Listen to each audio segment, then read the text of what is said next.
Since the GTO first rolled out, Pontiac had been raising a few eyebrows in the motorsports establishment for having the audacity to give an American car, a two-door Tempest no less, the same name as one of the most revered sports cars in the world. And Pontiac was loving every minute of it. Really, we created the whole concept as a spoof. Let's put a Ferrari GTO in competition with a Pontiac GTO. Now, I knew enough about the two cars to know that we had no business even being on the same road course with them. But if we ever could hook up in a straight line, we'd probably scare them a little bit. You've got to admit, no one in their right mind would expect a Pontiac to measure up to a Ferrari in any comparison, with the possible exception of rear seat headroom. When the testing was over, though, the little GTO had done pretty well. In those days, there wasn't an awful lot of real good timing equipment out. The car and driver timed the story with handheld stopwatches. And I'm going to be very honest with you, you don't need me to tell you that this car couldn't run 0 to 100 in 11.8 seconds, falling straight off the top of the Empire State Building. But when I saw it in print, I wasn't going to tell them, hey guys, I think that's a little too fast. In that original car and driver test, there were two GTOs present, and both of them were Pontiacs. Car and driver explained that they had wanted to run the two cars together, but they were unable to persuade any of the lucky gentlemen who owned a Ferrari GTO to participate in their little shootout. Undaunted, they proceeded to flog the Pontiacs on the track at Daytona, and the numbers they published were astonishing. The GTO ran 0 to 60 in 4.6 seconds. It did 0 to 100 in 11.8. It ran the quarter mile in 13.1 seconds at 115 miles per hour.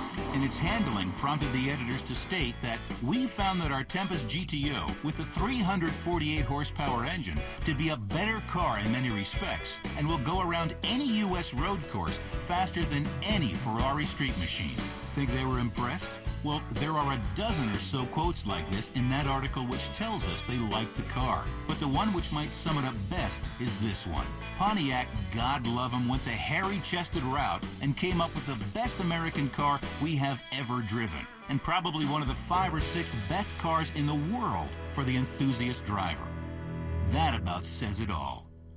Whether you attribute it to being in the right place at the right time or the most brilliant marketing effort in Detroit history, the GTO succeeded fantastically and started Detroit on a binge of horsepower and performance that lasted over a decade. More than anything else, the GTO was a perfect blend of image and substance. It promised the young buyer the ride of a lifetime, and it made good. Today, the GTO is still making good on that promise. GTOs are favorites with car collectors and restorers, and its image as the first muscle car is as strong as ever. Just seeing one on the street brings back a flood of fond memories. The 64 is such a unique car. It's the first GTO. And it's just, you get a different look in this car. People look at it and they just, it's like they saw a ghost or something. We wanted to build a GTO to not only replicate the car and driver test car, but we wanted to build a GTO that was probably the ultimate GTO for 1964. And we have a 421 engine in this, big car engine. It's date coded to the car, and it has a lot of Super Duty parts internally in the engine. And we created this car to come exactly like the blue car and driver car, which is missing in action now. And some say it was crushed, some say it was burned, some say it still exists. But it's a sister car to the red Royal Bobcat car.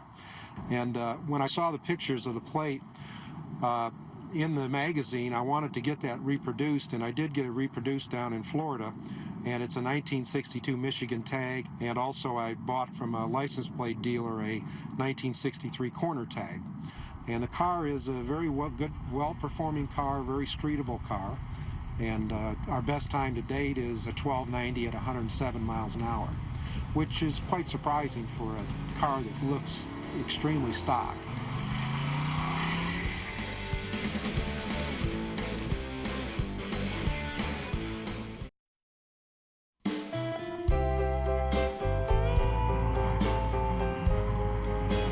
GTO was a car for a person who liked cars and loved to drive a car to its limit.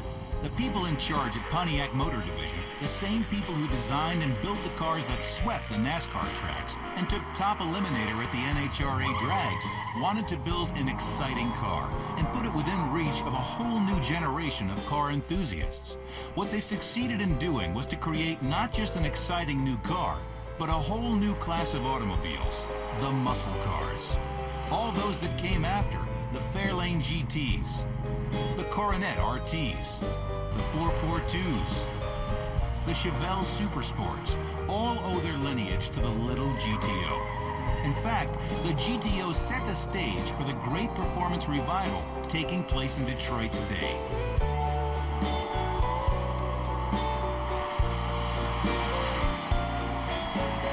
The issue is long settled, thanks to Car and Driver and John DeLorean, Jim Wangers, and probably all the midnight street racers through the years, as to whether a car from General Motors has the right to the name Gran Turismo Omologato. Over the 11-year period that Pontiac made the GTO, 1964 through 1974, over 700,000 cars rolled out of Pontiac assembly plants with those three little letters gleaming inside the left grille. That's about 695,000 more GTOs than Ferrari ever made. And that's exactly what Pontiac had in mind. GTO, Gran Turismo Omologato. We know what it means in Italian, but what it really means in English is, get turned on. Thanks for watching, and we hope you'll be with us again on the next issue of the American Muscle Car. Remember, don't crush them, restore them.